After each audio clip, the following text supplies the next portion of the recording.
Hey everyone, it's Dominic from the Primetime Treasure eBay store and YouTube channel. Welcome back to another video. What I want to talk to you about tonight is what to do when you realize when you get home from sourcing that you made a boo-boo, you made a mistake on one of the purchases that you made. You thought everything looked good with it when you were at the location, but then you get home and you see, for example, this shirt has a stain in it or has a hole in it. I didn't see that when I was there. I looked it over so closely, but just missed it. Or maybe it was dark and you just didn't see it. Or maybe you purchased a book and everything looked okay with it.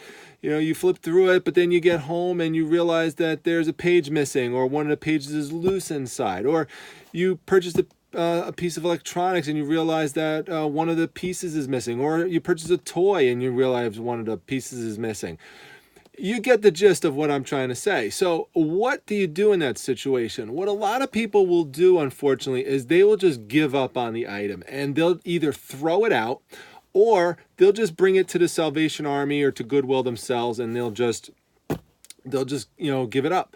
So what I want to do is to encourage you, before you do that, not to give up on your item and really try to exhaust your resources to find out if there's a way that you could recoup on your investment and still turn it into a profit. And I thought I would do that with an example of a piece here that you'll see that actually was in one of my recent haul videos from a few weeks ago. I'm actually going to link to it at the end of this video so you could go to it and you could see me make this purchase. And what I'm showing you right here, I'm just going to tilt the camera down a little bit.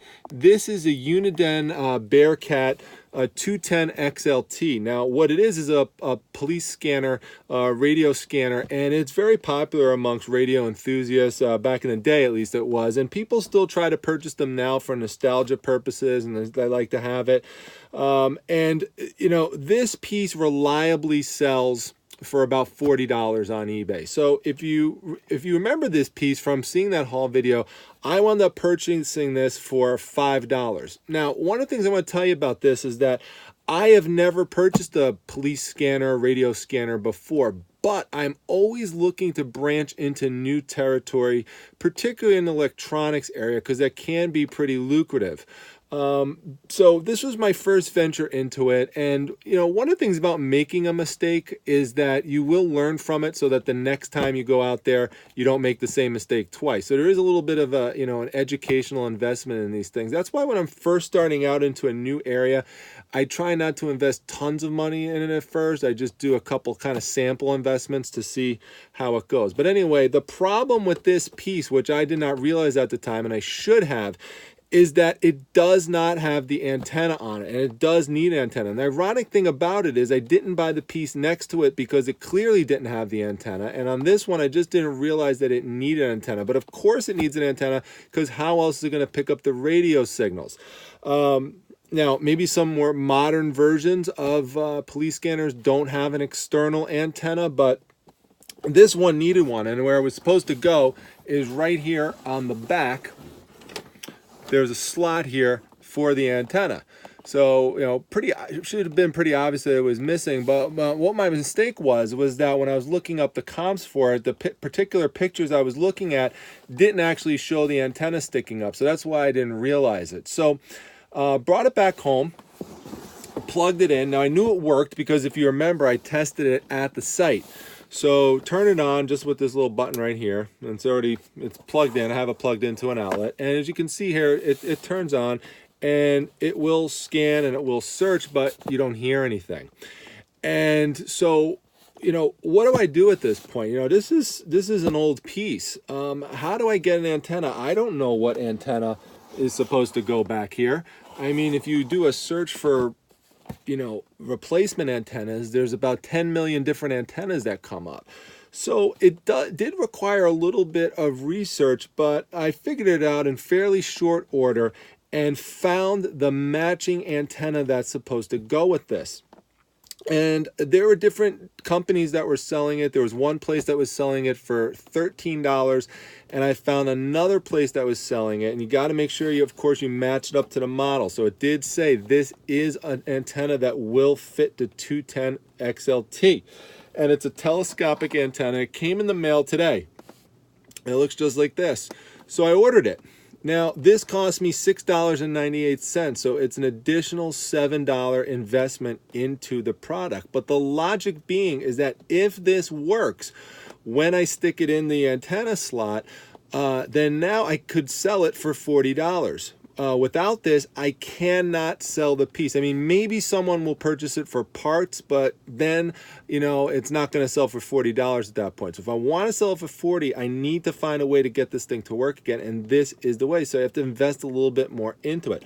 So now I'm going to just put this in here, and we'll see what happens. This just goes right in the slot. Again, it's called a telescopic antenna. This little piece right here just goes into this space. We'll just put it in, so there it goes, just slots right in there. And now I'm going to turn it on again, and all you do is you just hit this search button. Sunday, partly sunny. And look at that. 50% chance of showers. There we go, baby. Highs around 70. Sunday night. That's going to sell now. That's going to sell for 40. In the lower 50s. So, yeah, no, not the lower 50s. It's going to sell for the 40s. It's going to sell in the 40s. It would be great if it sold in the lower 50s, but anyway.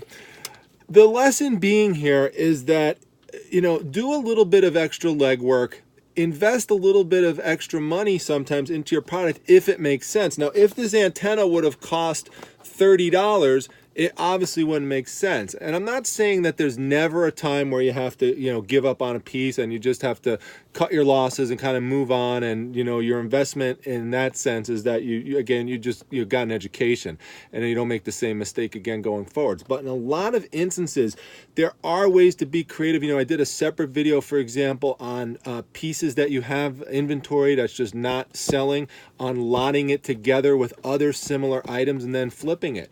You know, in that video, I actually talked about 2 Star Wars comic books that I had that were variant issues and they were not selling individually. So I took them both, I combined them, and I added another Star Wars comic book to it. Now, the original 2 that I was trying to sell is for $9.99 a piece. So I took the 2 together, added the other one to it, and I literally just sent it out the other day. It sold for $22.99. So, you know, that's just another type of thing that you can do. And so, you know, that's basically my suggestions on what to do sometimes when you have, you know, something that you purchased that's a mistake. Don't give up on it.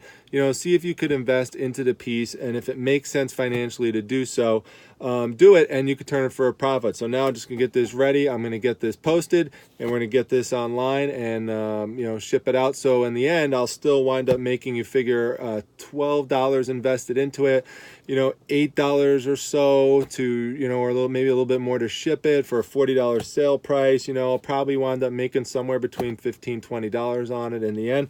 That's a lot better than losing $5 on it. So that's good.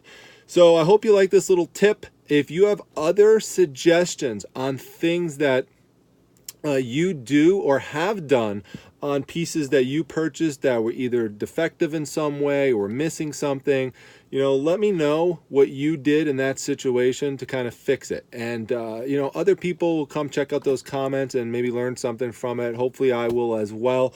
All these little tips kind of, you know, we just store in our knowledge banks and we go back and access them later when we need them. So hopefully you liked the video. If you want to get other tips and tricks, make sure you come to my Facebook group, the Facebook Reselling Resource Center. The link is down below. Just click join and you'll get right into the group as soon as I see that request come by. As long as your profile looks good, you're right in. And make sure you subscribe to the channel. We are very close to getting up to 200. As of right now, it's at 173, so I hope to get there shortly, hopefully by the end of this month. So help me get there. If you're watching these videos and you like them, but you haven't subscribed yet, that's real important that you hit subscribe. With that, I am going to head upstairs and get some other things listed, and I'll talk to you later, everyone. See ya.